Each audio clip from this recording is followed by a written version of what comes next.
இந்த திரைப்படத்தில் மிகச்சிறப்பான பங்கு. அதாவது இந்த வாரமே வந்து நமக்கு ரக்ஷிதா வாரம் அப்படின்னு கொண்டாடலாம் போல்.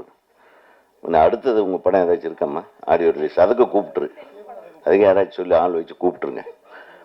ஸோ இப்போ அருமையாக வந்து ஒரு நீங்கள் வந்து முதல்லையே வந்து சினிமாவுக்கு வந்திருக்கணும். நீங்கள் சின்ன திரையிலேயே உங்களை அப்படியே உங்களை கொண்டு போய் சேர்த்துட்டீங்க. நீங்கள் பெரிய திரைக்கு வந்திருந்தா நிறைய நடிகைகள் பயந்துருப்பாங்க. உண்மையிலுமே சொல்கிறேன். ஏன்னா அவ்வளவு அழகான முகம், நன்றாக நடித்திருக்கிற அந்த அந்த அந்த போஸ்லேயே தெரியுது பாருங்க. அது ஒரு சிறப்பான திரைப்படத்தை நான் எதிர்பார்க்கவே இல்லை. ஒரு டைரக்டர் இவ்வளவு அழகா உன்னுடைய ஷார்ட்ஸு, இந்த கம்போசிங்கு, இந்த டைலாக்கு, இந்த ஸ்ட்ரக்சர், உன்னுடைய கிராஃப்ட்மேன்ஷிப் தெரியுது டைரக்டர் சார். ஸோ நீங்கள் இன்னும் திரைப்பட இயக்குனர் சங்கத்தில் உறுப்பினர் ஆயிட்டீங்களா?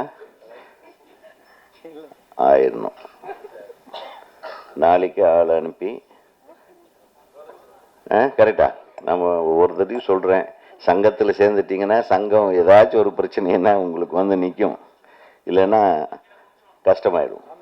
அதனால் அவரையும் நடிகர் சங்கத்தில் உறுப்பினர் ஆக்கிருங்க.